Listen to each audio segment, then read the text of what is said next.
윤석열 대통령이 오늘 강원도를 찾아 19번째 민생 토론회를 열었습니다. 윤 대통령은 이 자리에서 케이블카 추가 건설, 첨단 산업 육성, 산림자원 규제 완화 등 각종 대규모 지역개발 정책들을 약속했습니다. 강원이 대한민국을 넘어 세계를 향해 도약할 수 있도록 우리 정부는 꼼꼼하게 확실하게 챙기겠습니다. 현장을 찾아 민생을 챙기겠다는 의지라고 대통령실은 설명하지만 총선 개입이라는 비판도 커지고 있는데요. 총선을 앞둔 대통령의 현장 방문, 예전엔 어땠는지 팩트체크 알고 보니에서 비교해 봤습니다. 총선을 앞두고 이루어진 대통령의 지역 방문은 매번 논란이 되었습니다. 공천과 선거에서 이른바 진박 후보들을 지원하고 있다는 뜻을 분명히 드러내기 위한 것이 아닐 수 없습니다.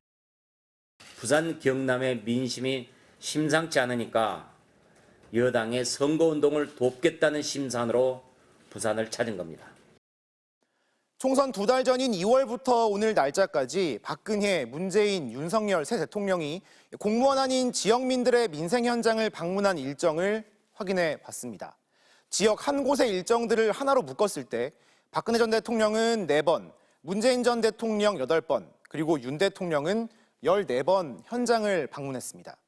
방문 지역도 확인해 봤는데요. 박근혜 전 대통령은 경기, 인천, 대전, 대구 등 4곳을 돌았고 문재인 전 대통령은 서울과 경기를 비롯해 충남, 충북, 대구, 부산 등 6곳을 찾아갔습니다. 윤 대통령은 10곳을 방문했는데요. 앞으로도 현장 민생 토론을 계속 이어간다는 방침입니다. 윤 대통령이 전임 대통령들에 비해 총선을 앞두고 더 많이, 더 넓은 지역을 방문하고 있는 겁니다. 현장 방문 내용도 비교해봤습니다. 박근혜 전 대통령의 경우 4번의 현장 방문 중 절반인 2번이 당시 국정과제로 추진했던 창조경제혁신센터 방문이었습니다. 수도권에 한교 밸리 같은 게 있듯이 우리 남부권에는 또 그 창조경제단지가. 문재인 전 대통령은 8번 중 7번이 당시 최대 현안이었던 코로나19 방역 관련 일정이었습니다. 기업도 정부를 믿고 코로나19 상황 이전에 예정했던 설비 투자를 차질 없이 진행해 주길 기대합니다. 반면에 윤석열 대통령의 방문은 대부분 해당 지역에 대한 개발 정책과 수건 사업 해결 약속 등으로 채워지고 있습니다. 그린벨트 해제의 결정적 장애였던 획일적인 해제 기준을 20년 만에 전면 개편할 것입니다. 인천의 오랜 수건이 경인선 철도와 경인고속도로 지하화입니다.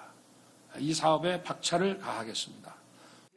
윤 대통령이 지역마다 내놓고 있는 정책들이 사실상 여당의 총선 공약으로 여겨질 수 있다는 점에서 총선 개입 논란은 쉽게 가라앉지 않을 것으로 보입니다. 알고 보니 이준범입니다.